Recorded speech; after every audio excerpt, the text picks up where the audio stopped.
Ako si Maria Luisa, 9 taong gulang nang mangyari ang lahat ng ito.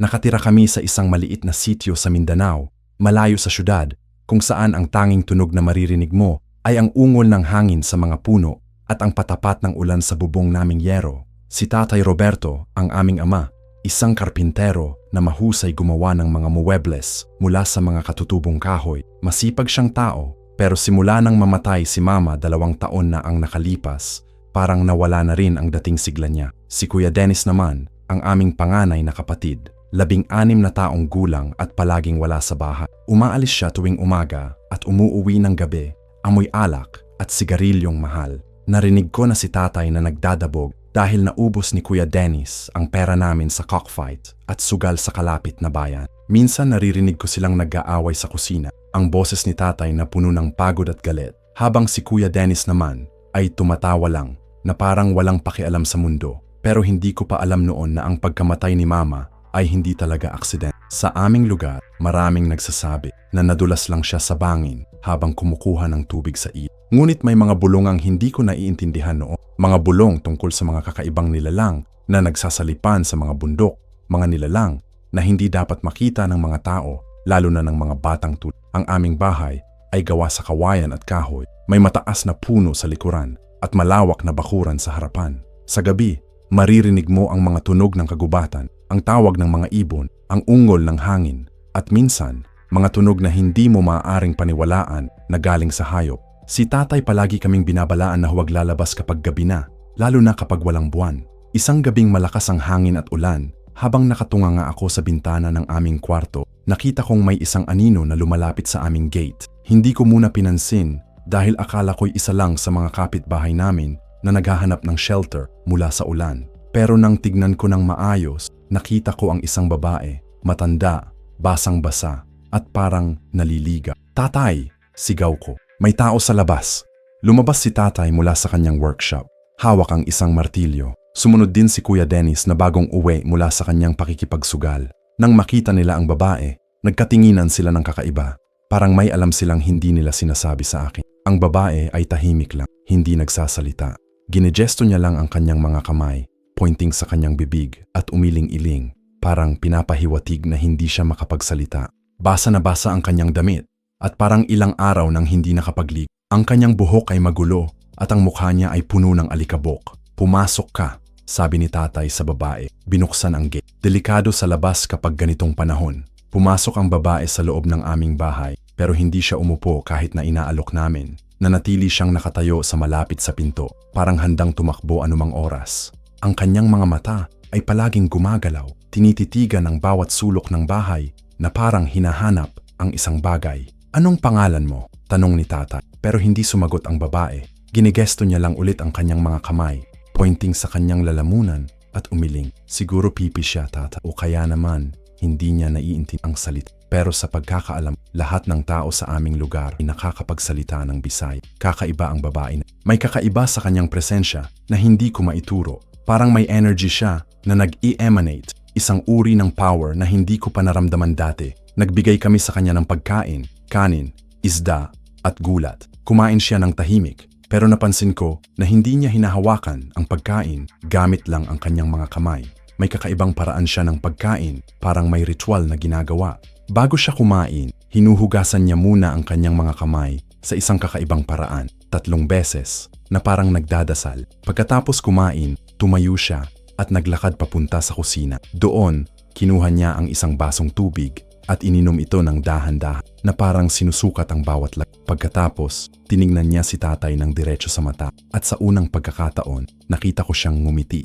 Ang ngiti niya ay hindi ordinaryo. Parang may nakatagong kaalaman sa likod nito, isang uri ng wisdom na hindi ko maipaliwanag. Sa sandaling iyon, napansin ko na ang kanyang mga mata ay hindi prang mata ng isang normal na tao. May kakaibang kulay ito, parang may halong ginto at kahel, lalo na kapag tumama ang liwanag ng "Matulog ka na muna dito," sabi ni tatay. "Bukas na lang natin alamin kung saan ka galing." Naghanda kami ng higaan para sa kanya sa sala. Ibinigay namin ang aming pinakamalapit na kumot at unan. Pero habang naghahanda, napansin ko na patuloy siyang nakatingin sa mga sulok ng bahay, lalo na sa mga lugar na may mga anino. Parang may nakikita siyang hindi naming nakikita. Nang akmang matutulog na ako, Narinig ko siyang bumubulong sa sala. Hindi ko maintindihan ang mga salita niya, pero parang nagupi siya ng isang pamilyar na ritmo, parang awit o dasal.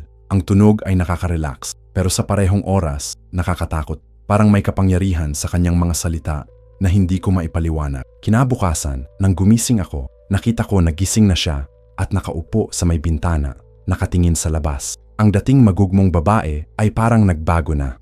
Naligo na siya at nakapagbihis ng mga damit na ibinigay namin sa kanya. Nakikita ko na ngayon ang kanyang tunay na mukha.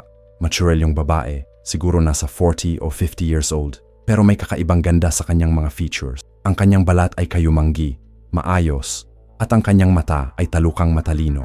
Mabuti at gising ka na, sabi ko sa kanya. Kumusta ang tulog mo? Tiningnan niya ako at ngumiti. Pagkatapos, mahinang nagsalita. Ang unang salita na narinig ko mula sa kanya. Salamat, ang sabi niya. Ang boses ay mababa pero malinaw. Salamat sa inyong mabuting loob. Nagulat ako. Akala ko ay pipi siya.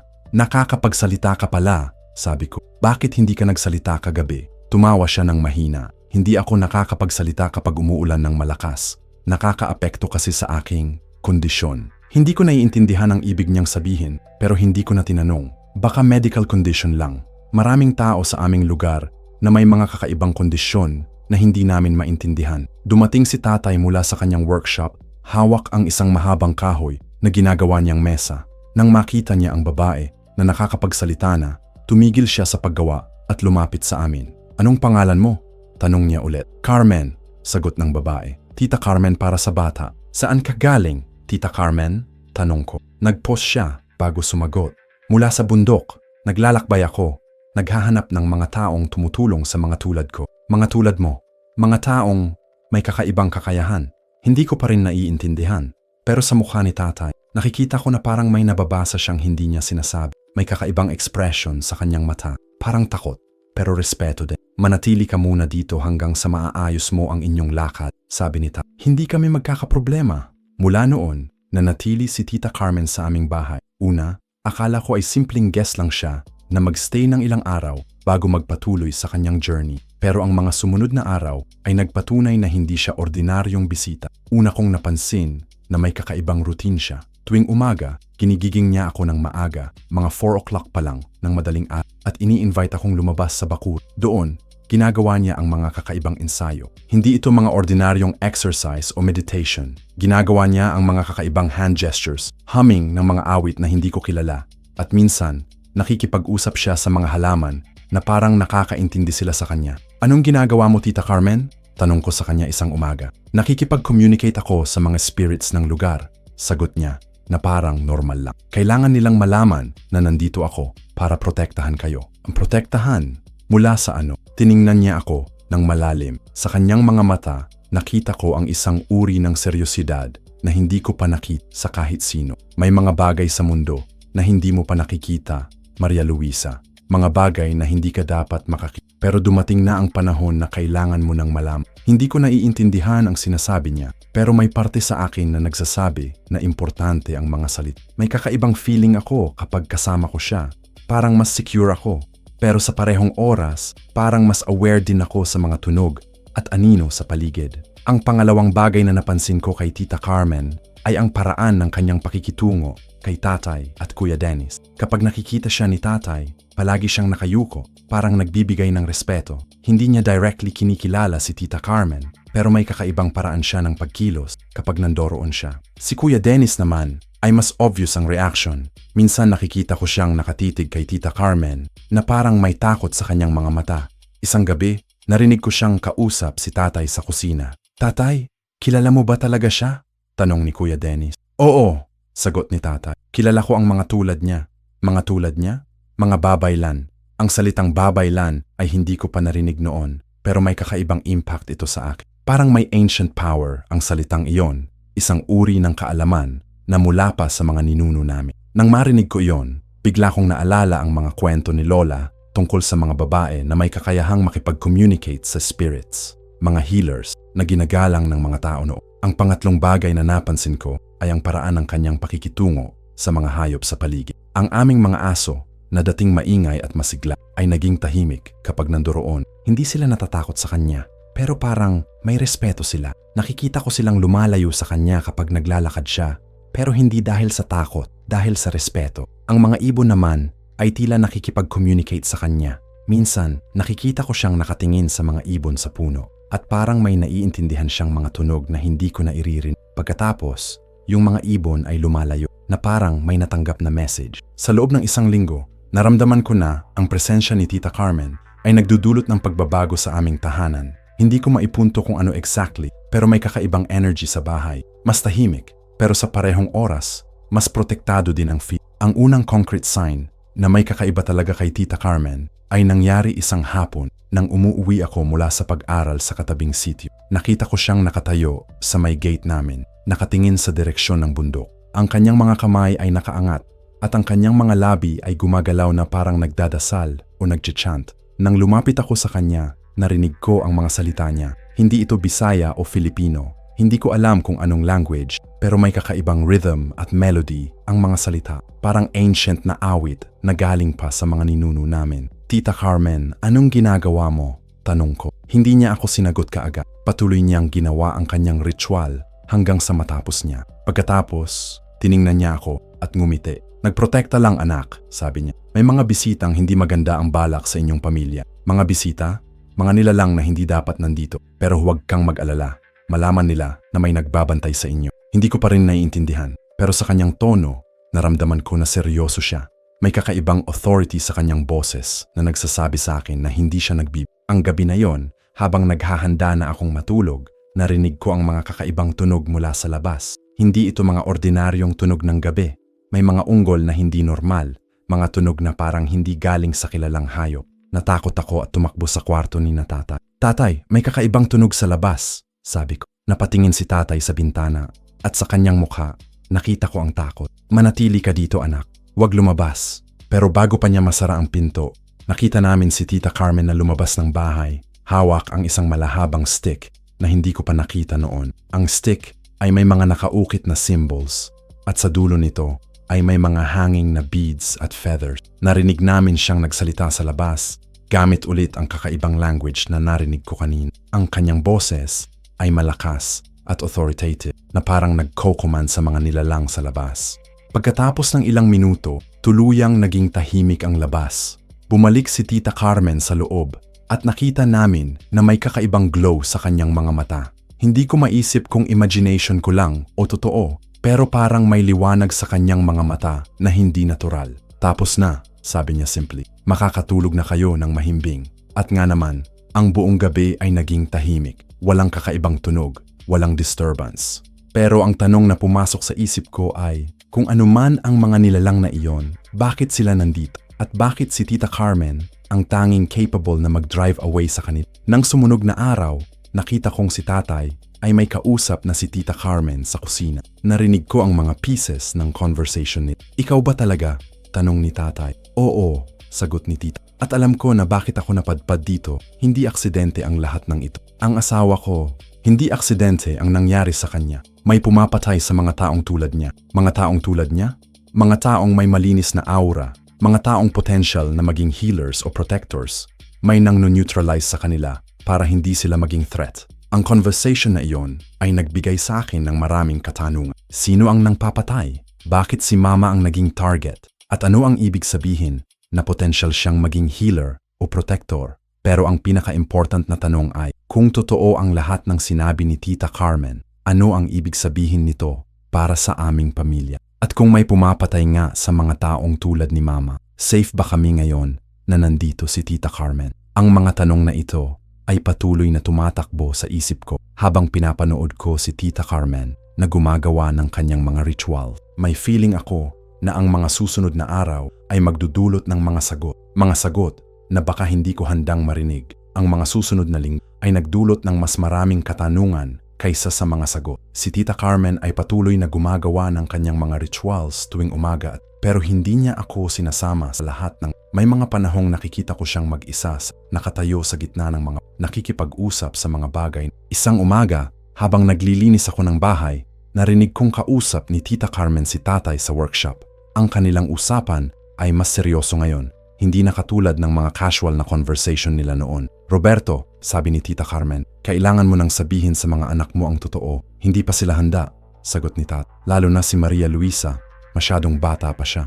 Ang edad ay hindi hadlang sa kakayahan. Nakikita ko sa kanya ang parehong aura ng mama niya. May potensyal siyang maging mas powerful pa. Powerful sa ano? Sa pagdetect ng mga aswang. Nahulog ang hawak kong walis nang marinig ko ang salitang iyon. Aswang.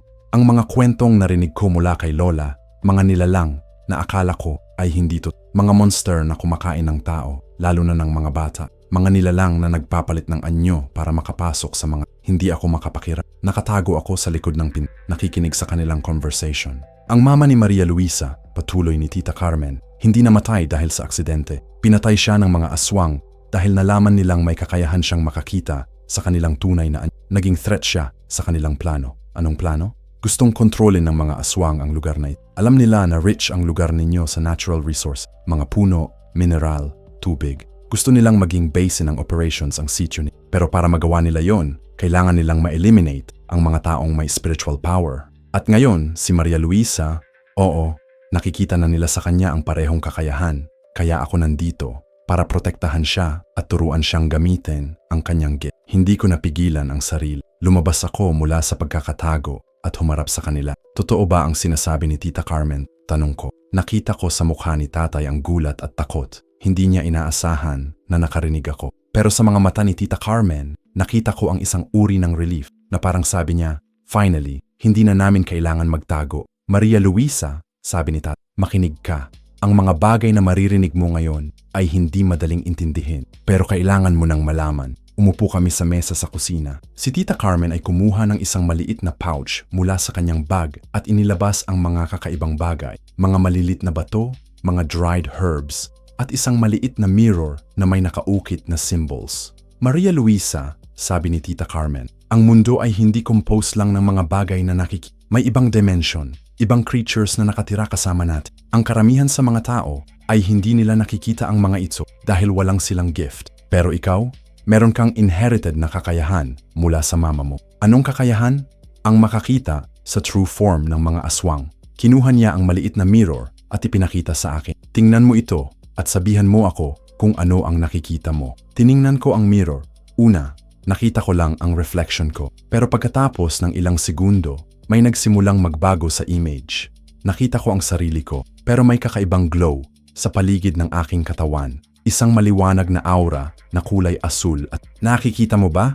Tanong ni Tita Carmen. Oo, may liwanag sa paligid ko. Iyan ang inyong aura. Ang lahat ng tao ay may aura, pero hindi lahat makakita nito. Ang kakayahan mong makita ang aura ay senyales na may spiritual power ka. Ibinalik niya ang mirror sa pouch at kumuha naman ng isang dried herb. Ngayon, tikiman mo ito. Tikiman? Oo, maliit lang. Nilagdaan na ito ng blessing. Safe ka. Kinagat ko ang maliit na piece ng herb. Ang lasa ay mapait, pero may kasamang matamis na aftertaste. Pagkatapos ng ilang segundo, naramdaman ko ang kakaibang sensation sa aking katawan. Parang naging mas clear ang aking paningin, mas sharp ang aking pandinig. Ano ang nararamdaman mo? Tanong ni Tita Carmen. Parang mas awake ako, mas sensitive sa mga tunog. Maganda. Ang herb na iyan ay tumutulong sa pag-develop ng spiritual senses. Pero tandaan mo, dangerous din ito kung hindi properly guided ang paggamit. Tiningnan ko si tatay. Tatay, totoo ba lahat ng ito? Tumango si tatay. Oo, anak. Ang mama mo ay may parehong kakayahan. Kaya namin nakilala si Tita Carmen. Siya ay isang babaylan, isang traditional healer at protector. Noong nabuhay pa ang mama mo, minsan siyang nagko-consult kay Tita Carmen tungkol sa mga kakaibang nakikita niya. Ang mama ko ay nakakakita din ng mga aswang, hindi lang nakikita, sabi ni Tita Carmen. Kaya din niyang masense kung malapit na sila. Kaya niya ring mag-cast ng protection spells, pero hindi pa niya fully developed ang kakayahan niya nang nangyari ang aksidente. Hindi aksidente, di ba? Tumahimik si Tita Carmen. Pagkatapos, tumango. Hindi. Pinatay siya ng isang aswang na nag-disguise bilang normal na tao. Ang aswang na iyon ay nakatira rito mismo sa sitio ninyo. Napakunot ang noo ko. Sino? Hindi pa namin alam exactly kung sino. Pero may suspicion kami. Kaya ako nandito para ma-identify kung sino ang aswang na iyon at protektahan kayo. Paano namin malalaman kung sino ang aswang? Kumuha si Tita Carmen ng panibang bagay mula sa kanyang pouch. Isang maliit na kristal na kulay violet. Ito ang Spirit Stone. Kapag nalapit ito sa aswang, mag-glow ito. Pero careful ka kung kailan mo gagamitin. Kapag naramdaman ng aswang na may nagtetest sa kanila, mag-a-attack sila. Kinuha ko ang kristal at tiningnan. Sa normal na paningin, mukhang ordinary lang na bato. Pero nang hawakan ko, naramdaman ko ang init na nanggagaling dito. Bakit mainit? Dahil nagre-react ito sa spiritual energy mo. Yan ang proof na may kakayahan ka talaga. Biglang pumasok si Kuya Dennis sa kusina. Nakita niya ang mga bagay sa mesa at ang serious na expression sa mga mukha namin. Anong nangyayari dito? Tanong niya. Nagkatinginan si tatay, Tita Carmen. Dennis, sabi ni tatay, umupo ka. Kailangan mo ring malaman. Naupo si Kuya Dennis, pero nakita ko sa kanyang mukha na hindi siya komportable. May takot sa kanyang mga mata na parang alam niya na ang maririnig niya ay hindi maganda. Inulit ni Tita Carmen kay Kuya Dennis ang lahat ng sinabi niya sa akin. Habang nagsasalita siya, nakita ko na naging mas putla ang mukha ni Kuya Dennis. Kaya pala, sabi ni Kuya Dennis pagkatapos marinig ang lahat. Kaya pala palagi akong may bad dream. Palagi akong nakakikita ng mga kakaibang anino sa gabi. Nakikita mo rin? Tanong ni Tita Carmen. Hindi kagaya ni Maria Luisa. Hindi ko nakikita ang details. Pero nararamdaman ko ang presence nila. Lalo na kapag umuwi ako galing sa sugalan. Parang may sumusunod sa akin. Ang mga aswang ay nag-a-attract sa mga taong may negative energy. Explain ni Tita Carmen. Ang gambling, drinking, fighting, ang mga activities na iyan ay nagpo-produce ng negative energy na favorite ng mga aswang. Ibig sabihin, dahil sa ginagawa ko, nadidraw ko sila dito sa bahay. Partly, oo. Pero ang main reason kung bakit sila interested sa family ninyo ay dahil kay Maria Luisa. Nakikita nila ang potential niya. Tumayo si Kuya Dennis at nagsimulang maglakad ng pabalik-balik. So lahat ng panahong akala ko na paranoia lang ang nararamdaman ko, totoo pala lahat. Dennis, sabi ni tatay, kailangan naming mag-work together para ma-protect ang pamilya natin. Hindi ka na dapat umalis ng gabi. At kailangan mo nang tumigil sa sugal at alak. Bakit?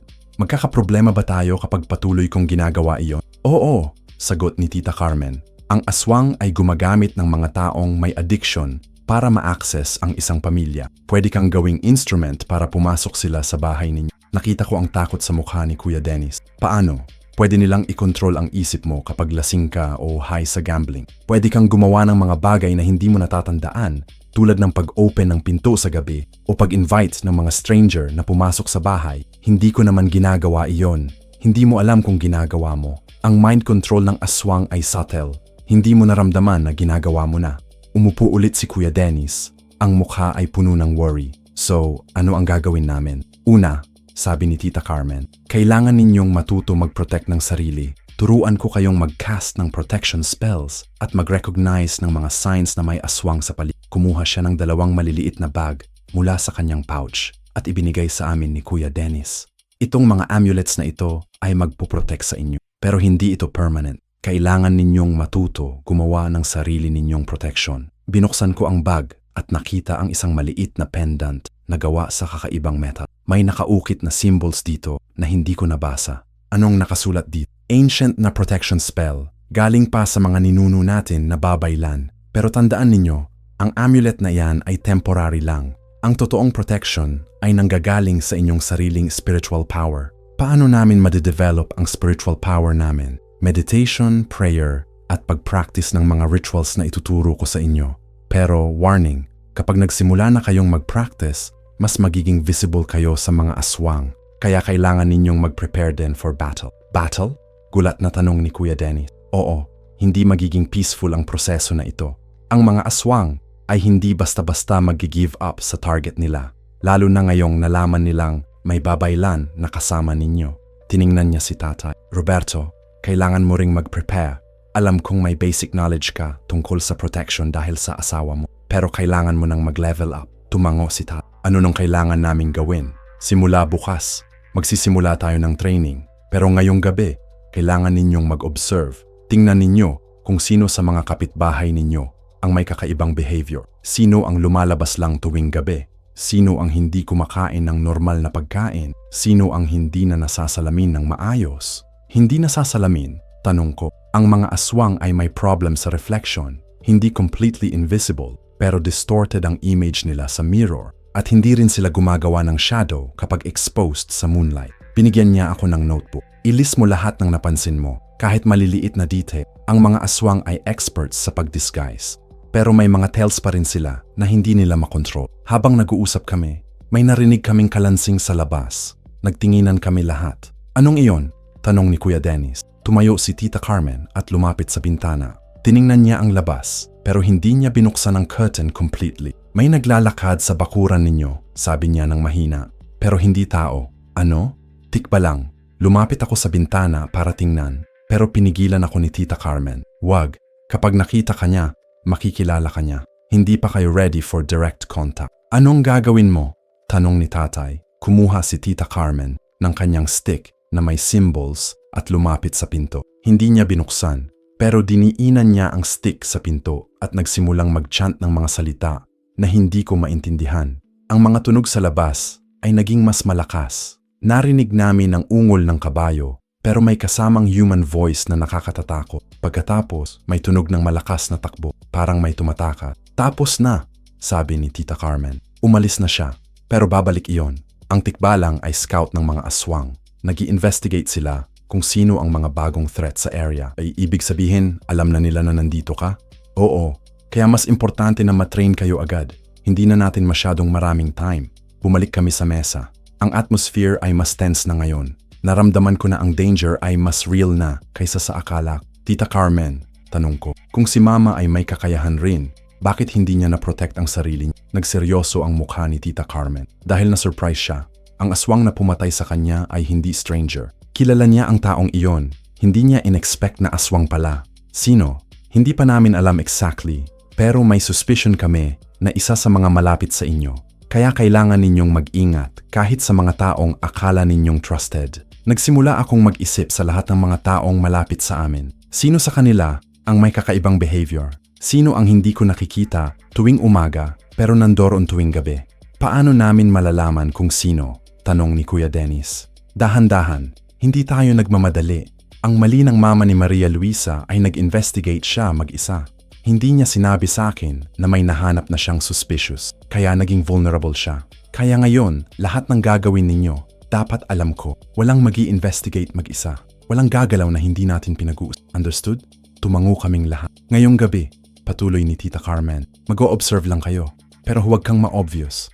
Act normal. Pero inote ninyo lahat ng nakikita ninyo na kakaiba. Binigyan niya kami ng mga maliit na bag na may laman na pulbos. Kapag naramdaman ninyong may kakaiba sa paligid, sprinkle ninyo ng konti itong pulbos sa paligid ninyo. Hindi ito madidetect ng mga aswang, pero magpo-protect sa inyo. Anong laman?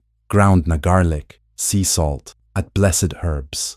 Basic protection, pero effective. Nang matapos ang aming conversation, hindi ako makatulog. Patuloy akong nag-iisip sa lahat ng narinig ko. Ang mundo na akala ko ay simple at safe ay biglang naging complicated at dangerous. Pero may parte rin sa akin na excited. Ang kakayahan naman ako kay Mama ay parang connection sa kanya na hindi ko alam na meron pala ako. Para akong may purpose na hindi ko alam noon. Nang bandang hating gabi, narinig ko ulit ang mga kakaibang tunog sa labas.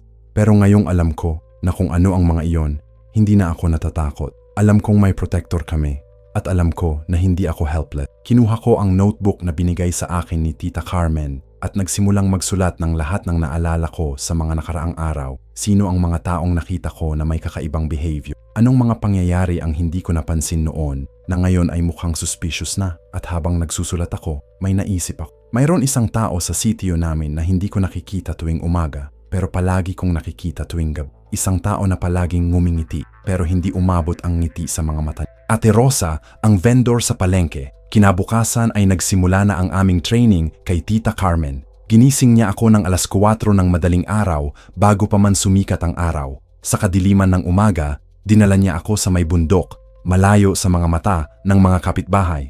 Ang unang lesson, sabi niya habang umuupo kami sa isang flat na bato, ay ang pag-develop ng inyong spiritual senses. Hindi enough na nakikita mo lang ang aura. Kailangan mo ring matutunan na marinig, madamahan, at masense ang presence ng mga supernatural beings. Ipinaupo niya ako sa gitna ng isang bilog na ginawa niya gamit ang mga bato. Sa paligid ng bilog, inilagay niya ang mga herbs at crystals na kinuha niya mula sa kanyang bag. Close your eyes, utos niya. Pakinggan mo lahat ng tunog sa paligid mo. Pero huwag lang ang obvious na mga tunog, ang mga birds, wind, water, Pakinggan mo rin ang mga tunog na nasa pagitan ng mga tunog na iyon. Pumikit ako at nakinig. Una, narinig ko lang ang mga ordinaryong tunog, ang hangin sa mga dahon, ang chirping ng mga ibon, ang distant na tunog ng tubig sa ilog. Pero habang tumatagal, nagsimula akong makarinig ng iba pang mga tunog. May whispers na hindi ko maintindihan. May mga footsteps na parang malayo pero malapit din. May mga tunog na parang may kumakausap pero walang nakikitang tao. Narinig mo ba? Tanong ni Tita Carmen. Oo, may mga boses. Pero hindi ko maintindihan ang sinasabi nila. Mga spirits ng lugar. Sinasabi nila sa akin na welcome ka nila. Ibig sabihin, accepted ka ng spiritual realm. Maganda yan. Binuksan ko ang mata at nakita kong may mga ilaw na nakapalibot sa amin. Mga malilit na orbs na kulay blue at white na sumasayaw sa hangin. Anong mga ilaw na iyon? Mga spirit guides. Nandyan sila para protektahan tayo habang nagtitraining. Pero tandaan mo, hindi lahat ng spirits ay good. May mga malicious din, kaya importante na matuto kang mag-distinguish. Itinuro niya sa akin ang iba't ibang kulay ng spiritual energy. Ang blue at white ay good spirits. Ang red at black ay bad. Ang yellow ay neutral. Mga spirits na hindi bad pero hindi rin helpful. Ngayon, sabi niya, try mo na makipag-communicate sa mga good spirits. Hindi mo kailangang magsalita ng malakas. Sa isip mo lang. Pumikit ako ulit at sinubukan kong mag-send ng message sa mga spirits. Hello, sabi ko sa isip ko. Salamat sa protection ninyo. Biglang lumakas ang mga ilaw sa paligid namin. Narinig ko rin ang mas clear na whispers na parang mga boses na nagsasabi ng welcome at blessed child. Nakakuha ka ng response, sabi ni Tita Carmen na nakangiti. Very good. Hindi lahat ng may potential ay agad nakakapag-communicate sa spirits.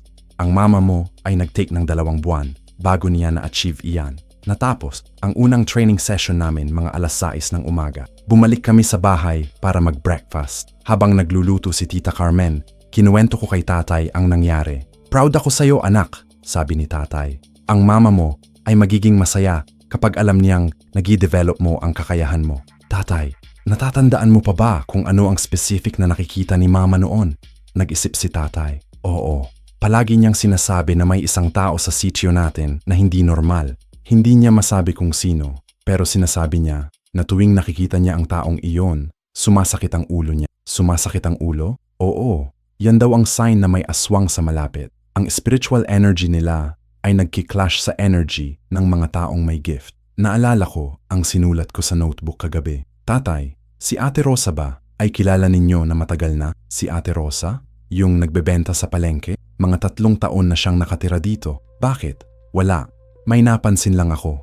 Hindi ko muna sinabi ang buong observation ko. Gusto ko munang ma-confirm kung tama ang hunch ko. Pagkatapos ng breakfast, pumunta ako sa palengke kasama si Tita Carmen. Sabi niya, parte raw ng training ang pag-observe ng mga tao sa public places para ma-practice ko ang pag-detect ng kakaibang energy. Nang makarating kami sa palengke, agad kong nakita si Ate Rosa sa kanyang stall. Nakangiti siya sa mga customers. Pero napansin ko ang sinabi ni Tita Carmen ng mata. Ang ngiti ni Ate Rosa ay hindi umabot sa kanyang mga mata at may kakaibang coldness sa kanyang tingin. Tita Carmen, bulong ko, si Ate Rosa yung nasa vegetable stall. Tiningnan ni Tita Carmen si Ate Rosa ng discreet. Pagkatapos ng ilang segundo, nakita ko na nagseryoso ang mukha niya. May nararamdaman ka ba? Tanong niya sa akin ng mahina. Oo, sumasakit ang ulo ko at parang may kakaibang energy siya. Maganda, accurate ang senses mo. Pero huwag kang mag-react. Bilhin natin ang gulay sa kanya at mag-observe lang. Lumapit kami sa stall ni Ate Rosa. Nakangiti siya sa amin, pero napansin ko na hindi siya direktang nakatingin kay Tita Carmen. Magandang umaga, Tita Carmen, bati ni Ate Rosa. Unang beses kitang nakikita dito sa palengke. Magandang umaga din, sagot ni Tita Carmen. Bago lang ako dito. Namamalagi ako sa bahay ni na Roberto. Ah, si Tatay Roberto. Mabait na tao iyon. Nakiramay ako nang mamatay ang asawa niya. Nang banggitin ni Ate Rosa si Mama, mas lalo pang sumakit ang ulo ko. At nakita ko sa peripheral vision ko na may kakaibang shadow si Ate Rosa. Hindi normal na shadow ng tao. Kamusta naman si Maria Luisa? Tanong ni Ate Rosa sa akin. Lumalaki ka na. Mukhang magti-teenager ka na. May kakaibang tone sa boses niya nang sabihin niya iyon. Parang may hidden meaning. At nang tignan niya ako, naramdaman ko ang kakaibang sensation. Parang may tumutusok sa balat ko. Mabuti naman po, sagot ko, trying to act normal. Bumili kami ng mga gulay at umalis. Nang malayo na kami sa stall ni Ate Rosa, kinausap ako ni Tita Carmen. Tama ang hunch mo, sabi niya. Si Ate Rosa ay hindi normal. May possibility na siya ang hinahanap natin. Sigurado ka? Hindi pa 100%, pero ang reaction mo sa kanya ay very telling. At nakita mo ba ang shadow niya? Oo, kakaiba ang shape. Yan ang shadow ng aswang. Hindi aligned sa katawan nila ang shadow dahil ang spirit na nagpuposes sa kanila ay may sariling form. Bumalik kami sa bahay at kinausap namin si tatay tungkol kay Ate Rosa. Nag-share din kami ng information kay Kuya Dennis. Si Ate Rosa? Gulat na sabi ni Kuya Dennis. Pero kilala ko siya. Minsan bumibili ako ng mga gulay sa kanya. Hindi naman siya naging weird sa akin. Ang mga aswang, explain ni Tita Carmen, ay hindi nag-a-attack agad. Una, nag-o-observe sila ng matagal. Nakakamit nila ang trust ng mga tao. At ang target nila ay usually mga specific na tao lang. Yung mga may spiritual power o yung mga potential na maging threat sa kanila. So safe ako? Tanong ni Kuya Dennis. Hindi completely. Kapag naging collateral damage ka, okay lang sa kanila. Pero hindi ka primary target. At si Maria Luisa? Siya ang main target dahil sa potential niya. Nag-isip si tatay. So ano ang next step natin? Kailangan natin ng concrete proof. Hindi pwedeng suspicion lang. At kailangan natin ng plan para ma-neutralize siya kung confirmed na aswang siya. Paano natin makukuha ang proof? Kumuha si Tita Carmen ng isang maliit na vial mula sa kanyang bag. May clear na liquid sa loob. Holy water na may special blessing, sabi niya. Kapag na-expose sa holy water ang aswang, may specific reaction sila. Susunog ang balat nila at magsismoke. Pero paano natin ma-expose sa kanya ang holy water na hindi halata? May paraan, pero kailangan natin ng excuse para makalapit sa kanya nang hindi siya nagsususpek. Nag-isip kami ng plano. Sa huli, naisip namin na mag-o-organize kami ng small gathering. Parang Thanksgiving para kay Tita Carmen dahil sa tulong niya sa amin. I-invite namin ang mga neighbors, including si Ate Rosa. Maganda ang idea na iyan, sabi ni Tita Carmen. Sa gathering, natural na may food at drinks. Pwede natin ilagay ang holy water sa drinks niya. Pero paano kung hindi siya pumunta? Pupunta siya. Ang mga aswang ay curious sa mga ganitong events. Gusto nilang makita kung sino ang mga kasama natin at ano ang ginagawa natin. Nag-start kami ng preparation para sa gathering. Habang nag-aayos kami, itinuloy ni Tita Carmen ang training ko.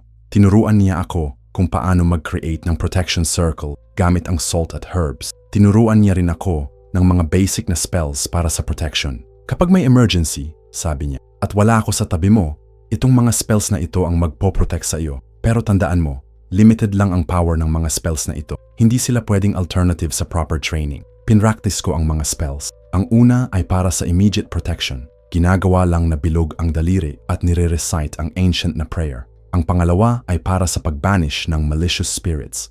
Kailangan ng holy object at specific na hand gestures. Sa gabi, habang nagdi-dinner kami, may narinig kaming kalansing sa labas. Pero ngayong alam ko na kung ano ang mga iyo, hindi na ako natatakot katulad no. Tikbalang ulit, sabi ni Tita Carmen. Nag-i-investigate pa rin sila, pero mas madalas na sila ngayon. Ibig sabihin, nagre-report na sila sa boss nila. Si Ate Rosa? Most likely, ang tikbalang ay servants ng mga aswang. Ginagamit nila para mag-scout at mag-gather ng information. Kinabukasan, nag-distribute kami ng invitation sa mga neighbors para sa aming gathering. Nang dating namin sa stall ni Ate Rosa, nakita ko na mas intense ang reaction ko sa kanya. Mas sumasakit ang ulo ko at may feeling ako na parang may nakamanman sa akin. Ate Rosa, sabi ni Tat, mag-o-organize kami ng small party sa bahay bukas ng gabi. Thanksgiving para kay Tita Carmen. Punta ka ah. Nakita ko sa mga mata ni Ate Rosa ang isang flash ng something. Hindi ko ma-identify kung ano, pero may kakaibang emotion doon. Sige, sagot niya. Magdidalhan ako ng pagkain. Anong oras? Mga 7 ng gabi.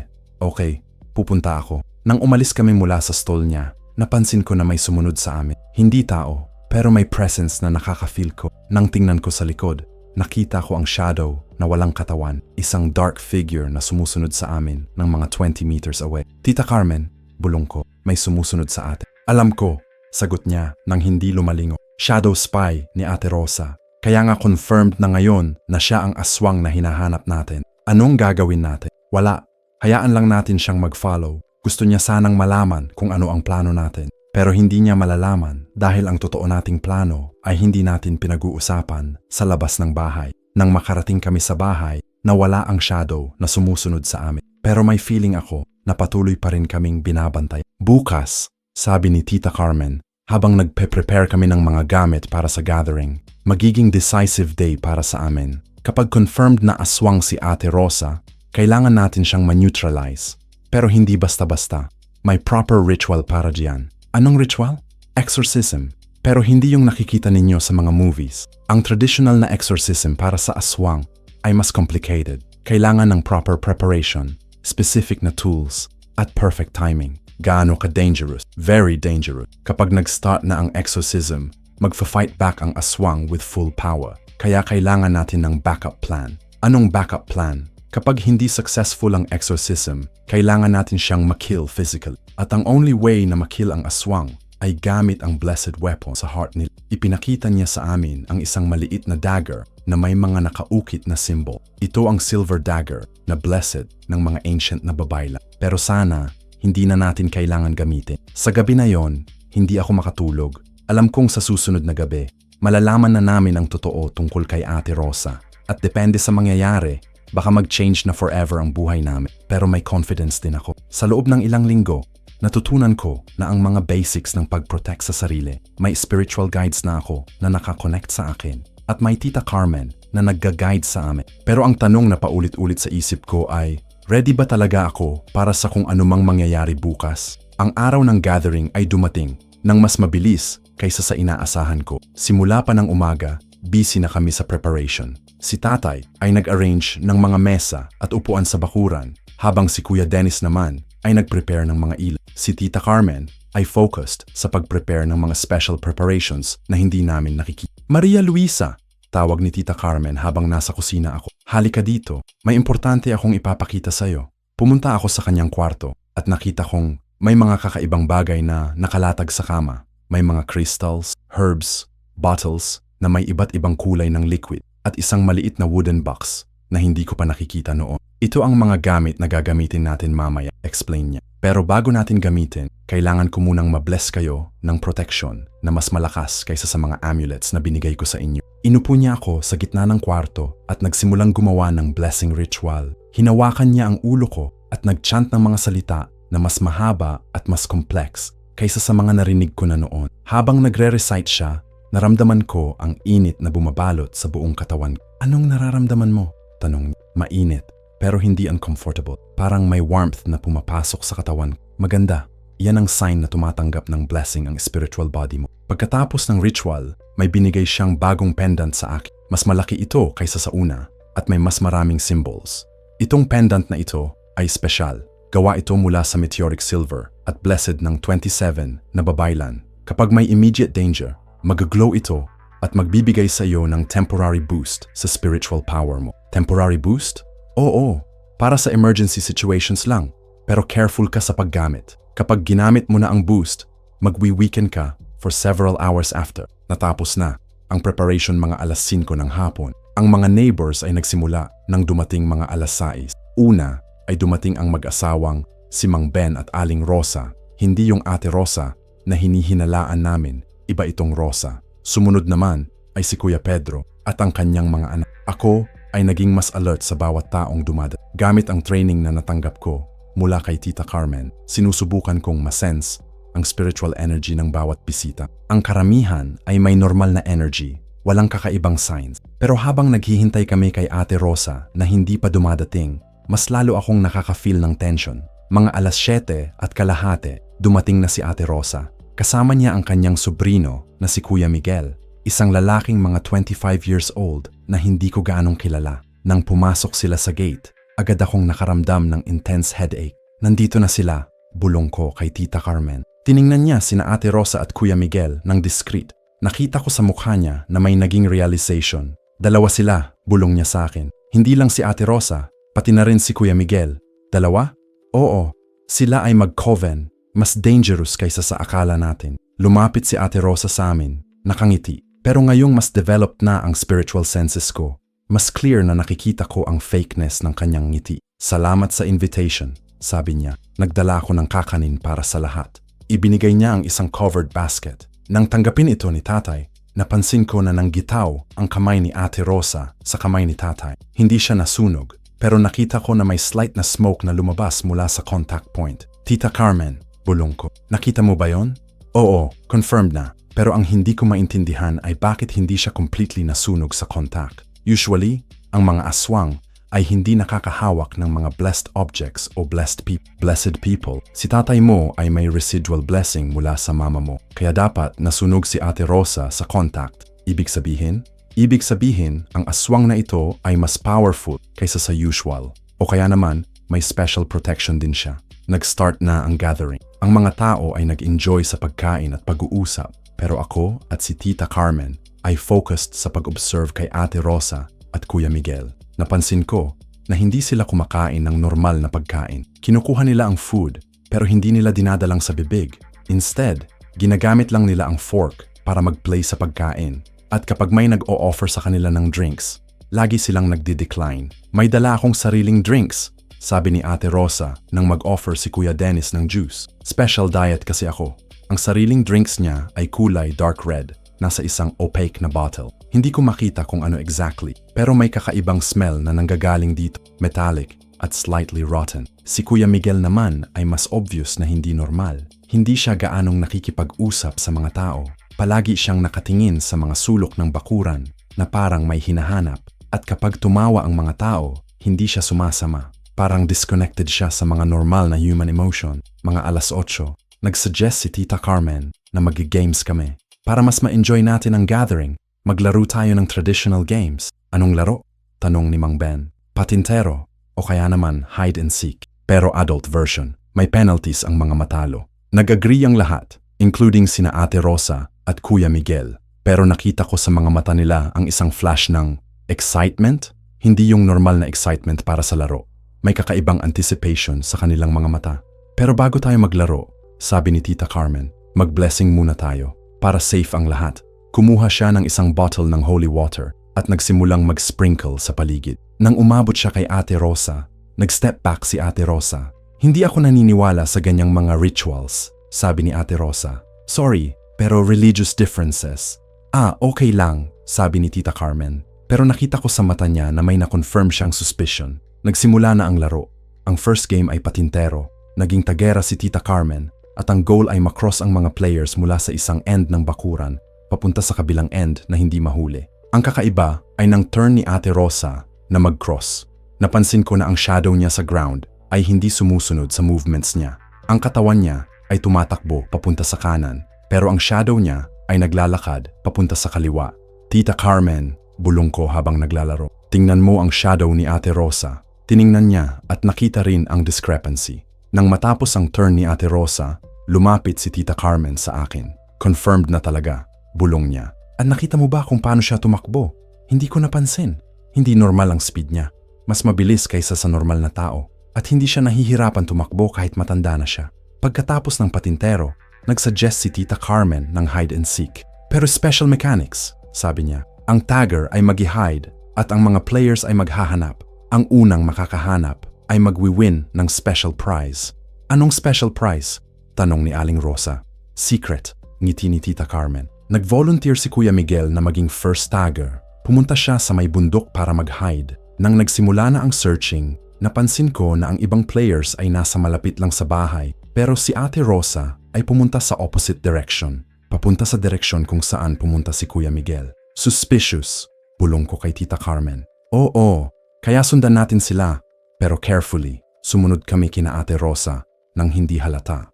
Nakita namin na nagtago si Kuya Miguel sa likod ng malaking bato at nang makita siya ni Ate Rosa, hindi siya nag-shout na nakita na niya. Instead, lumapit si Ate Rosa sa kanya at nag-whisper. Hindi namin narinig ang exact na words, pero nakita namin na nag-nod si Kuya Miguel. Pagkatapos, sabay silang tumingin sa direction kung saan kami nakatago. Shit, bulong ni Tita Carmen. Nakita nila tayo. Biglang tumayo sina Ate Rosa at Kuya Miguel at nagsimulang maglakad sa direction namin. Pero ang paraan ng kanilang paglalakad ay hindi normal. Parang gliding sila sa ground instead of walking. Takbo, utos ni Tita Carmen. Tumakbo kami pabalik sa bahay. Pero habang tumatakbo, narinig ko ang mga tunog sa likod namin na hindi normal. Parang mga ungol ng hayop. Pero may halong human voice. Nang makarating kami sa bakuran, nakita namin na ang ibang guests ay nag-e-enjoy pa rin sa party. Walang alam sa nangyayari. Mga kababayan, sigaw ni Tita Carmen sa lahat. May emergency. Kailangan ninyong umuwi na. Bakit? Anong nangyari? Tanong ni Mang Ben. May wild animals na nakita namin sa bundok. Delikado. Hindi na nagtanong ang mga tao. Agad nilang kinuha ang kanilang mga gamit at nag-prepare na umuwi. Pero bago pa sila makaalis, dumating na sina Ate Rosa at Kuya Miguel sa bakuran. Pero ang dumating ay hindi na ang mga taong nakita namin kanina. Ang kanilang mga mukha ay nag-distort na. Ang mata nila ay naging completely black. Ang mga ngipin ay naging matatali at matatalim. At ang mga daliri nila ay naging claws. Nagsimulang sumigaw ang mga guests at tumakbo. Sa loob ng ilang segundo, nag-empty ang bakuran except for our family at sina Ate Rosa at Kuya Miguel na hindi na mukhang tao. Akala ninyo ba hindi namin nalalaman ang plano ninyo? Sabi ni Ate Rosa. Pero ang boses niya ay hindi na ang dating boses.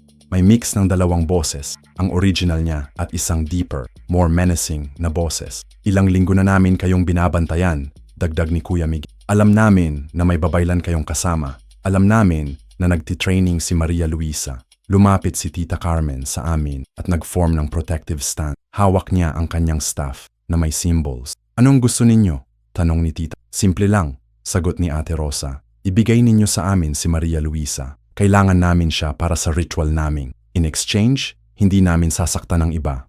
Anong ritual? Transformation ritual. Si Maria Luisa ay magsiserve as vessel para sa isang mas powerful na aswang spirit. Kapag successful ang ritual, magiging leader siya ng bagong coven na magko-control sa buong Mindanao. Hindi pwede, matigas na sagot ni Tita Carmen. Hindi ba?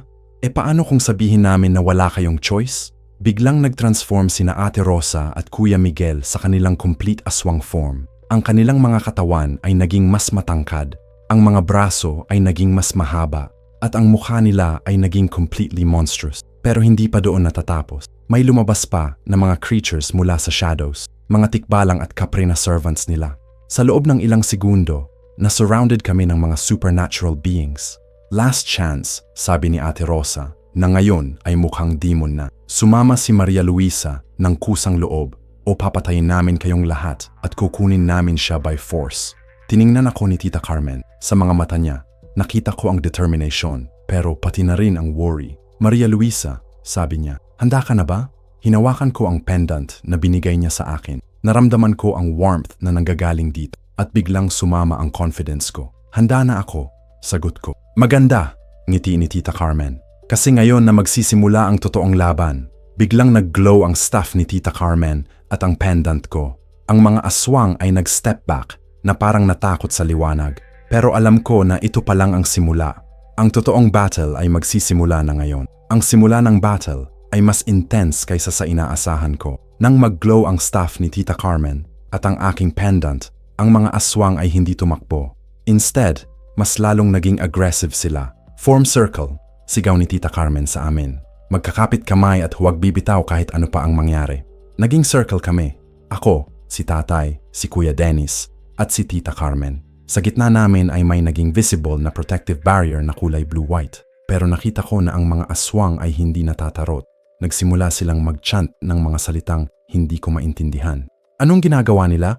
Tanong ni Kuya Dennis na halata ang takot sa boses. Counterspell, sagot ni Tita Carmen na focused pa rin sa pag-maintain ng barrier. Sinusubukan nilang i-break ang protection natin. Si Ate Rosa ay naging leader ng kanilang counter-ritual. Ang boses niya ay naging mas demonic. At habang nag-ki-chant siya, nakita ko na unti-unting nawawala ang aming blue barrier. Tita Carmen, nawawala yung protection. Sigaw ko. Alam ko, kaya kailangan natin ng offensive move. Maria Luisa, remember yung pendant boost na sinabi ko sa iyo?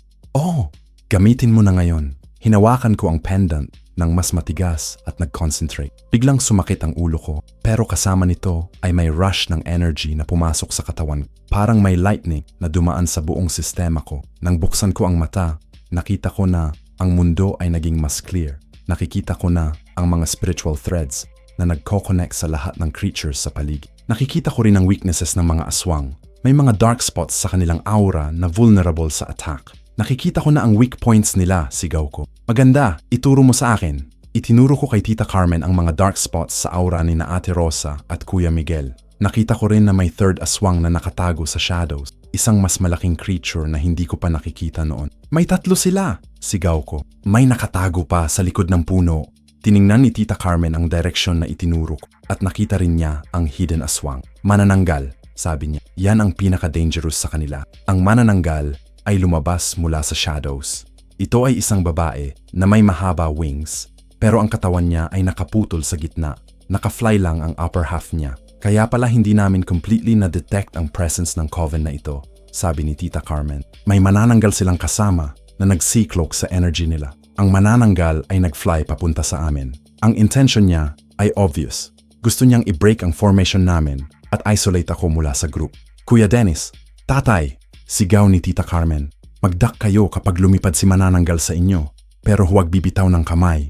Ang manananggal ay nag-dive papunta sa amin. Si Kuya Dennis at tatay ay nag-duck, pero hindi nila binitaw ang kamay namin. Ang manananggal ay na-miss ang target niya at tumama sa ground. Pero habang focused kami sa manananggal, sina Ate Rosa at Kuya Miguel ay nag-take advantage. Nag-transform sila sa mas aggressive form at nag-charge directly sa amin. Hindi ko kaya i-maintain ang barrier habang nag-a-attack sila, sigaw ni Tita Carmen. Maria Luisa, kailangan mo nang mag-cast ng sarili mong protection. Paano? Remember yung mga spells na tinuro ko sa'yo. Use them now. Ginawa ko ang unang spell, yung immediate protection. Nag-form ako ng circle gamit ang daliri at nag-recite ng prayer na tinuro ni Tita Carmen. Biglang may lumabas na smaller barrier sa paligid ko lang. Maganda, pero kailangan mo i-extend sa buong family. Sinubukan kong i-expand ang barrier, pero mas mahirap pala ito kaysa sa akala ko. Kailangan kong mag-concentrate ng sobra at habang ginagawa ko ito, hindi ko nakikita ang mga nangyayari sa paligid. Biglang narinig ko ang sigaw ni Kuya Dennis. Nang tingnan ko, nakita kong na-scratch siya sa braso ng isang tikbalang na nakapasok sa loob ng barrier. Kuya Dennis, okay lang ako, sigaw niya kahit na may dugo sa braso niya. Focus ka lang sa spell mo, pero hindi okay ang sitwasyon. Nakita ko na mas maraming creatures ang nagsisimulang pumasok sa barrier. Ang protection ko ay hindi enough para sa lahat ng attacks. Tita Carmen, hindi ko kaya. Kaya mo, pero need natin ng different approach. Instead na i-protect natin ang lahat, mag-focus tayo sa pag-attack. Pag-attack? Oo, ang best defense ay offense. I-target natin ang leader nila. Itinuro niya si Ate Rosa na nasa center ng enemy formation. Si Ate Rosa ang nagko-coordinate sa lahat ng attacks. Kapag na-neutralize natin siya, magwi-weaken ang buong coven. Paano? Gamitin mo yung blessed silver na binigay ko sa'yo. Naalala ko ang maliit na dagger na ipinakita niya sa akin. Kinuha ko ito mula sa bag ko at hawak ng matigas. Pero paano ko siya malalapitan? Nakasurround tayo. May paraan. Pero dangerous. Kailangan mo mag-astral project. Astral project? Oo. Iiwan mo temporarily ang physical body mo at lumalaban sa spiritual plane. Sa spiritual plane, mas may advantage tayo dahil doon kami mas powerful. Hindi ko completely naintindihan ang sinabi niya. Pero wala na akong choice. Ang mga aswang ay mas lalong lumalapit at nakita ko na hindi na kaya ni Tita Carmen mag-maintain ng protection habang nag-a-attack din siya. Paano ko gagawin? Close your eyes. I-visualize mo na lumalabas ka sa katawan mo. Tapos, focus mo ang consciousness mo sa pendant mo. Ginawa ko ang sinabi niya. Pumikit ako at sinubukan kong i-imagine na lumalabas ako sa sarili kong katawan. Una, walang nangyari. Pero habang mas nag-co-concentrate ako, naramdaman ko ang kakaibang sensation. Parang may part sa akin na tumitiwalag sa physical body ko. Nang buksan ko ang mata, nakita ko na naka-float ako sa hangin. Nakatingin pababa sa sarili kong katawan na nakaupo pa rin sa ground kasama ni tatay at Kuya Dennis. Maria Luisa, rinig kong tawag ni Tita Carmen mula sa baba. Nakita mo na ba ang spiritual plane? Tiningnan ko ang paligid at nakita ko na ang mundo ay naging completely different. Ang mga aswang ay naging mas visible ang true form nila.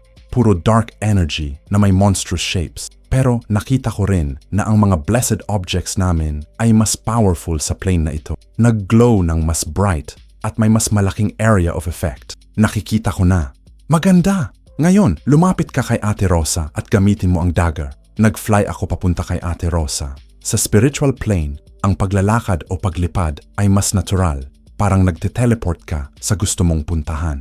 Pero nang malapit na ako kay Ate Rosa, napansin niya ako. Sa spiritual plane, mas powerful ang senses ng mga aswang. Akala mo ba makakatakas ka sa akin sa plane na ito? Sigaw niya. Ang boses niya sa spiritual plane ay mas demonic kaysa sa physical. Nag-lunge siya sa akin, pero mas mabilis ako sa spiritual plane. Nakadodge ako at sinubukan kong istab siya ng dagger, pero tumama lang ako sa braso niya. Ang reaction niya ay instant. Nagsigaw siya ng sobrang lakas na nakashake ang buong spiritual plane. Ang dark energy na nasa sugat niya ay nagsimulang mag-smoke at mag-dissipate. Effective yung dagger, sigaw ko.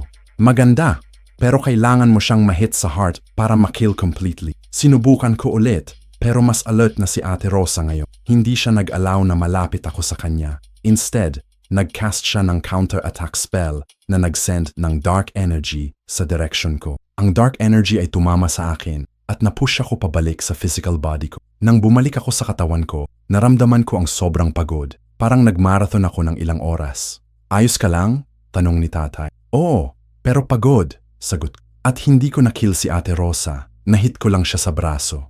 Okay lang, sabi ni Tita Carmen. Ang importante, na-weaken mo siya. Nakita mo ba na nag-change ang behavior ng mga creatures niya? Tiningnan ko ang mga tikbalang at kapre na sumusulong sa amin kanina. Totoo nga, mas slow na ang movements nila at hindi na sila aggressive katulad noon.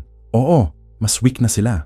Dahil na-damage mo ang connection nila kay Ate Rosa. Pero hindi pa tapos ang laban. Kailangan pa natin ma-finish ang manananggal at si Kuya Miguel. Ang manananggal ay nag-prepare na mag-dive ulit sa amin. Pero ngayong mas experienced na ako sa spiritual combat, may naisip akong different approach. Tita Carmen, pwede bang i-combine natin ang powers natin? Pwede. Pero ano ang balak mo? Gagamitin ko yung astral projection para i-guide yung attacks mo. Sa spiritual plane, nakikita ko exactly kung saan ang weak points nila. Brilliant idea. Pero careful ka. Kapag na-damage ka sa spiritual plane habang nakaproject ka, maa-affect din ang physical body mo. Okay lang. Try natin. Nag-project ako ulit sa spiritual plane. Ngayong mas familiar na ako sa sensation, mas madali na ang process. Nang makita ko ang manananggal sa spiritual plane, napansin ko na may isang major weakness siya. May golden thread na nagko-connect sa upper half niya sa lower half na naiwan sa malayong lugar. Tita Carmen, sigaw ko. Ang manananggal may golden thread na nagko-connect sa lower body niya. Kapag nakat mo yung thread, mamamatay siya. Saan yung thread? Mula sa center ng chest niya, papunta sa southeast direction. Nag-aim si Tita Carmen ng spell sa direksyon na sinabi ko. Nang tumama ang spell sa golden thread, biglang nahulog ang manananggal sa ground at nagsimulang mag-convulse. Nahit mo! Sigaw ko. Namamatay na siya. Pero ang pagkamatay ng manananggal ay may side effect. Biglang nag-release siya ng malaking burst ng dark energy na nag-affect sa lahat ng nasa paligid. Ang energy burst ay nakahit sa akin habang nakaproject ako sa spiritual plane. Ang impact ay sobrang lakas na na-force ako bumalik sa physical body ko nang walang control.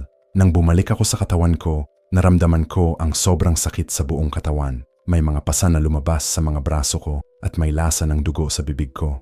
Maria Luisa! Sigaw ni tatay. Anong nangyari sa iyo? Nabacklash ako mula sa spiritual plane. Sagot ko habang hinahawakan ang ulo ko. Pero okay lang ako. Tiningnan ko ang sitwasyon. Ang manananggal ay patay na. Si Ate Rosa ay severely weakened, pero si Kuya Miguel ay nagiging mas aggressive. Galit na galit si Kuya Miguel, observe ko. At mukhang magte-transform siya sa final form niya. Totoo nga, si Kuya Miguel ay nagsimulang mag-grow ng mas malaki. Ang katawan niya ay naging 2 beses ang dating size at may mga extra arms na lumabas sa sides niya. Multi-armed aswang, sabi ni Tita Carmen. Yan ang pinaka-dangerous form, pero may weakness din yan. Ano? Ang extra arms ay hindi natural sa kanya. Kailangan niyang mag-concentrate para makontrol ang lahat ng arms. Kapag na-distract mo siya, mag-malfunction yung coordination niya. Paano ko siya madi-distract? Gamitin mo yung spiritual voice mo. Sa spiritual plane, nakita mo ba na may boses ka na mas powerful? Naalala ko nga, sa spiritual plane, kapag nagsasalita ako, mas malaki ang impact ng voice ko. Oo, i-project mo yung voice na yon sa physical plane. Gamitin mo para ma-disrupt yung concentration ni Kuya Miguel. Sinubukan ko na mag-project ng spiritual voice ko sa physical plane. Una, hindi ko alam kung paano, pero naalala ko ang feeling ng pagiging powerful sa spiritual plane at sinubukan kong i-bring yung energy na yon sa physical body ko. Kuya Miguel, sigaw ko gamit ang spiritual voice. Ang impact ay mas malaki kaysa sa inaasahan ko. Hindi lang si Kuya Miguel ang na-affect. Lahat ng creatures sa paligid ay nag-stop sa ginagawa nila at tumingin sa akin. Nakita ko na na-disrupt nga ang concentration ni Kuya Miguel. Ang mga extra arms niya ay nagsimulang mag-malfunction. Hindi na siya nakakapag-coordinate ng movements. Now, sigaw ni Tita Carmen. Nag-cast siya ng powerful binding spell sa direksyon ni Kuya Miguel. Dahil distracted siya, hindi niya na-block ang spell at na-trap siya sa magical bonds. Dalawa na tayong na-neutralize, sabi ni Tita Carmen. Pero si Ate Rosa, tiningnan namin si Ate Rosa. Kahit na weekend siya, nagpe-prepare pa rin siya ng final attack. Pero nakita ko na desperate na siya. Kapag hindi ninyo ako susundin, sigaw niya, papatayin ko kayong lahat at kukunin ko si Maria Luisa kahit patay na. Nag-gather siya ng lahat ng remaining dark energy sa paligid at nag-form ng malaking dark sphere sa mga kamay niya. Final attack niya, sabi ni Tita Carmen. Kapag na-release niya yan, mamamatay talaga tayong lahat. Anong gagawin natin? Kailangan nating gumawa ng combined counter-attack. Pero kailangan perfect ang timing. Nakita ko na halos ready na si Ate Rosa na mag-release ng attack niya. Pero may naisip ako, Tita Carmen, paano kung instead na mag-counter-attack tayo, i-redirect natin yung attack niya pabalik sa kanya? Pwede ba yun? Sa spiritual plane, nakita ko na ang mga energy attacks ay may reflection points. Kapag na-hit mo yung reflection point ng tamang angle, babalik yung attack sa nag-send. Brilliant! Pero kailangan mo ulit mag-project para makita mo yung reflection points. Hindi na. Nakikita ko na rin sila sa physical plane ngayon. Totoo. Dahil sa training at experience na nakuha ko sa spiritual plane, mas enhanced na ang vision ko sa physical plane. Nakikita ko na ang mga energy patterns kahit hindi ako naka-project. Ready ka? Tanong ni Tita Carmen. Ready na. Si Ate Rosa ay nag-release na ng final attack niya. Ang malaking dark sphere ay lumipad sa direction namin na sobrang bilis.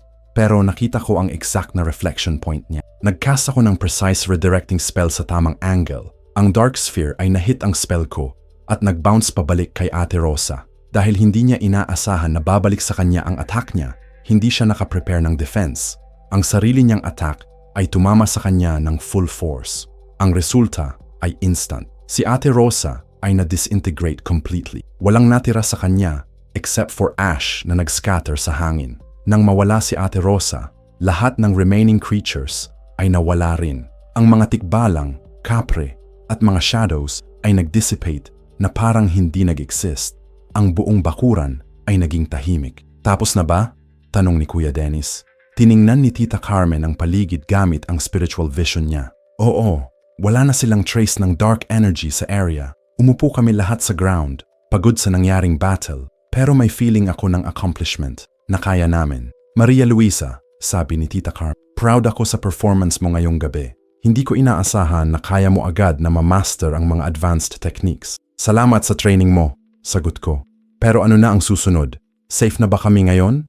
Safe na kayo sa particular na coven na ito. Pero may ibang aswang pa sa ibang parte ng Mindanao. Kaya kailangan mo pang mag-continue ng training. Mag-continue? Oo. Ang nangyari ngayong gabi ay proof na may exceptional na potential ka.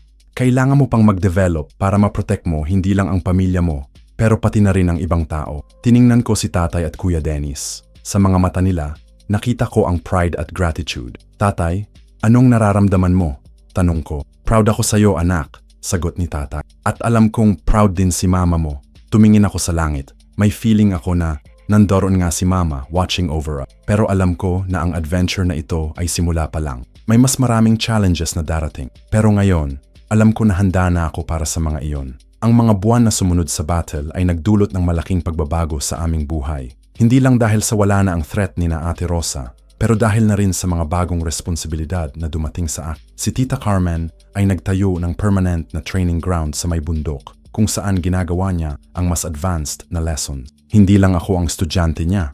May mga dumating na ibang kabataan mula sa kalapit na mga sitio na may potential din na maging babaylan. Ang ginawa ninyo sa coven ni Ate Rosa, explain ni Tita Carmen sa amin, ay kumalat na sa buong supernatural community ng Mindanao. Alam na ng lahat na may bagong powerful na babaylan dito sa area ninyo. Maganda ba yon o masama? Tanong ko. Dalawa ang effect, sagot niya.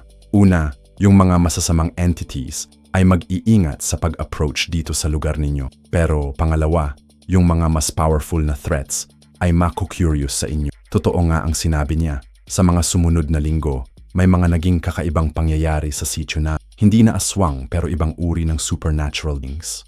May mga engkanto na naghahanap ng alliance. May mga kapre na nag-o-offer ng information tungkol sa mga upcoming threats. At may mga fairy na nagbibigay ng blessings sa mga pananim namin. Si Kuya Dennis ay naging completely different person. Simula nang makita niya ang totoo tungkol sa supernatural world, tumigil na siya sa lahat ng mga bisyo niya. Naging partner niya si Tita Carmen sa pag-research ng mga ancient Filipino protection methods. Nakita ko na kung gaano ka-dangerous ang mundo kapag hindi ka prepared, sabi niya sa akin isang araw. Hindi ko na gustong maging burden sa family. Naging carpenter's assistant niya si tatay. Pero ngayon ay may specialization na siya. Gumawa siya ng mga blessed na furniture na may protection property. Ang mga mesa, upuan, at kahit na simpleng shelves na ginagawa nila ay may mga nakaukit na protection symbols na tinuro ni Tita Carmen. Para sa akin naman, patuloy ang training. Pero mas focus na ngayon sa practical applications. Hindi lang defensive spells, pero offensive din. Hindi lang basic protection, pero advanced na rituals din. Ang goal natin, sabi ni Tita Carmen, ay ma-prepare ka para sa mas malalaking threats. Dahil based sa mga intelligence na natatanggap ko mula sa ibang babaylan, may mga organized na aswang groups na nagpe-plan ng mas malaking operations. Gaano kalaki? Regional scale. Gusto nilang i-take over ang buong Southern Mindanao. At ang strategy nila ay ma-eliminate ang lahat ng active na babaylan sa area. Nakakatakot ang news na iyon, pero hindi ako natakot. Sa loob ng mga buwan ng training, naramdaman ko na mas confident na ako sa mga kakayahan ko. Hindi na ako yung batang natatakot sa mga anino sa gabi. Isang araw, habang nagtitraining kami, may dumating na messenger, isang ibon na may dalang sulat sa paa niya. Basahin ni Tita Carmen ang sulat at nakita ko na nagseryoso ang mukha niya. Ano ang sinasabi? Tanong ko. May emergency meeting sa Confederation ng mga babaylan. May nalaman silang malaking threat na paparating. Confederation? Oo. Hindi ako nag-iisa sa ginagawa ko. May mga ibang babaylan sa iba't ibang parte ng Pilipinas na nagwo-work together para protektahan ang mga... Ipinakita niya sa akin ang sulat. Nakasulat doon ang mga detalye ng meeting, gaganapin sa isang sacred place, at ang lahat ng active na babaylan ay required na sasama ako sa meeting na yon, sabi niya. Pero ikaw, may option ka. Pwede kang magstay dito at mag-continue ng local training. O pwede kang sumama sa akin at ma-meet ang ibang babaylan. Anong mas maganda? Depende sa'yo. Kapag sumama ka, makakita ka ng mas malaking picture ng supernatural world sa Pilipinas. Makakapag-network ka din sa ibang practitioners. Pero mas dangerous din dahil kapag na-identify ka ng Confederation as active babaylan, magiging permanent target ka ng mga dark entity. Hindi ko na kailangan mag-isip. Sasama ako. Nakangiti si Tita Carmen. Alam ko na yan ang sasabihin mo. Kinausap namin si tatay tungkol sa plan. Hindi siya comfortable na umalis ako ng matagal, pero naintindihan niya ang importance ng misyon. Ilang araw kayo mawawala?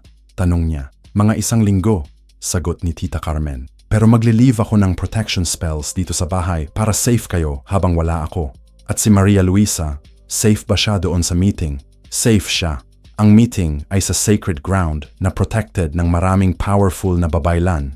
Imposible na ma-attack doon ng mga dark entities. Nag-prepare kami para sa trip. Binigyan ako ni Tita Carmen ng bag na puno ng mga tools na gagamitin namin. Crystals, herbs, blessed weapons, at mga ancient artifacts na hindi ko pa nakikita noon. Ang meeting na ito, explain niya habang nagpe-pack kami, ay hindi lang ordinary na gathering. May mga rituals na gaganapin na mag-boost sa collective power ng lahat ng babaylan. May mga knowledge sharing din na mangyayari. At most importantly, may mga prophecies na ire-reveal tungkol sa future ng supernatural community sa Pilipinas. Prophecies? Oo, may mga ancient na seers sa Confederation na nakakakita ng mga future events. Kaya nila ma-predict kung saan manggagaling ang mga upcoming threats. Ang araw ng departure ay dumating. Bago kami umalis, nag-conduct si Tita Carmen ng farewell ritual para sa aming family. Binless niya ang buong property at nag-set up ng automatic protection systems na mag-activate kapag may approaching na dark entity. Huwag kayong mag-alala, sabi niya kay tatay at Kuya Dennis. Babalik kami ng mas powerful pa. Ang journey papunta sa Bohol ay hindi ordinaryong travel. Hindi kami sumakay ng regular na transportation. Instead, ginamit ni Tita Carmen ang spiritual transportation. Isang ancient na method na ginagamit ng mga babaylan para mag-travel ng mabilis at secured. Hawakan mo lang ang kamay ko, utos niya, at huwag bibitaw kahit ano pa ang makita. Hinawakan ko ang kamay niya at biglang naramdaman ko ang kakaibang sensation. Parang nag-teleport kami. 1 segundo nasa Mindanao pa kami, tapos biglang nasa Bohol na. Paano natin ginawa yon? Gulat na tanong ko. Ley line travel, sagot niya. Ang Pilipinas ay may mga invisible na energy lines na nagko-connect sa lahat ng sacred places. Ang mga babaylan ay nakaka-access sa mga lines na iyan para sa instant travel. Ang lugar kung saan ginanap ang meeting ay nasa loob ng kagubatan ng Bohol. May ancient na temple doon na hindi makikita ng mga ordinaryong tao. Sa ang temple ay invisible sa normal vision, pero sa spiritual vision, kita mo na ito ay isang malaking complex na gawa sa mga sacred stones. Nang dumating kami, nakita ko na may mga ibang babaylan na naroroon. May mga matanda na babae na may aura ng wisdom. May mga lalaking babaylan na may specialization sa war magic. At may mga kabataan din na katulad ko na nagte-training pa. Maria Luisa, introduce ni Tita Carmen sa isang matandang babae na mukha leadership ng grupo. Ito si Aling Esperanza, ang Grand Babaylan ng Confederation. Lumapit si Aling Esperanza sa akin at hinawakan ang mga kamay ko. Nang matouch niya ako, naramdaman ko ang powerful na spiritual energy na nanggagaling sa kanya. Sabi niya pagkatapos ng ilang segundo, ikaw pala ang young babaylan na nag-defeat ng coven sa Mindanao. Impressive ang spiritual signature mo. Salamat po, sagot ko. Pero hindi pa tapos ang challenges mo. Nakikita ko sa vision ko na may mas malaking role ka na gagampanan sa upcoming war. War? Oo. War between light at darkness, between traditional Filipino spirituality at foreign dark entity na gusto i-corrupt ang aming mga sacred places. Nagsimula na ang meeting. Ang mga babaylan ay nagsa-discussion tungkol sa mga intelligence na nakuha nila mula sa iba't ibang parte ng Ang picture na naging clear ay nakakatakot. May organized na grupo ng foreign dark entities na nag-i-infiltrate sa bansa. Hindi sila local na aswang, mga imported na demons mula sa ibang bansa na ginagamit ang mga local na dark spirits as allies. Ang goal nila, explain ni Aling Esperanza, ay ma-establish ang Pilipinas as their Asian headquarters. Kaya nila ginagawa ito ay dahil rich tayo sa spiritual energy at sacred places na pwede nilang gamitin para sa dark ritual. Paano natin sila lalabanan? Tanong ng isang babaylan mula sa Luzon. Unity, sagot ni Aling Esperanza. Kaya tayo nagkakapanday dito. Kailangan natin mag-combine ng powers para ma-create ang mas malaking protection barrier sa buong bansa. Ang mga sumunod na araw ay puno ng intensive ritual. Natutunan ko ang mga advanced techniques na hindi naturo ni Tita Carmen sa akin. Nakapag-practice din ako kasama ang ibang young babaylan na may similar na potential. Pero ang highlight ng meeting ay ang grand ritual na ginawa sa last day. Lahat ng babaylan ay nag-contribute ng portion ng kanilang spiritual energy para ma-create ang National Protection Grid, isang invisible na network ng protection spells na magko-cover sa buong. Habang ginagawa ang ritual, nakita ko sa spiritual vision ko ang buong archipelago ng Pilipinas na naging covered ng golden. Ang mga dark entities na nakatago sa iba't ibang isla ay na-force umalis o kaya naman ay na-neutralize. Tapos na, announce ni Aling Esperanza pagkatapos ng ritual. Pero ang protection na ito ay temporary lang, mga 2 taon. Kaya sa loob ng 2 taon na yon, kailangan natin ma-train ang mas maraming babaylan para ma-maintain. Bumalik kami sa Mindanao pagtapos ng meet. Pero hindi na ako ang parehong Maria Luisa na may mas malaking purpose na ako. Hindi lang protector ng family ko, pero protector din ng buong region. Mga 3 taon ang lumipas simula sa meeting na iyon. Naging regular na trainer na ako ni Tita Carmen. May mga estudyante na akong sarili, mga kabataan na may potential na maging babaylan. Si Kuya Dennis ay nag-asawa na at may anak na, pero hindi siya naging ordinary na tatay.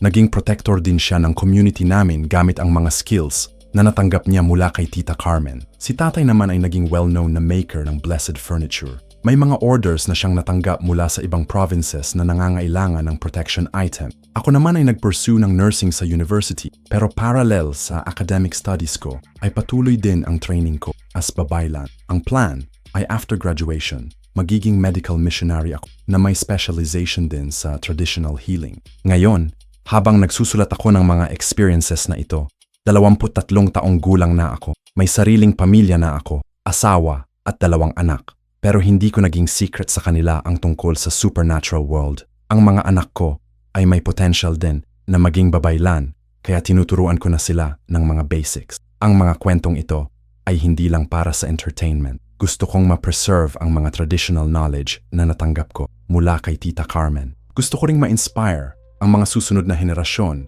na mag-learn tungkol sa rich spiritual heritage natin as Filipinos. Pero hindi ko sinasabi sa mga anak ko ang mga specific details tungkol sa mga dangerous encounters namin. Sasabihin ko lang sa kanila kapag ready na silang marinig ang mga ito. Sa ngayon, patuloy pa rin akong active as babaylan.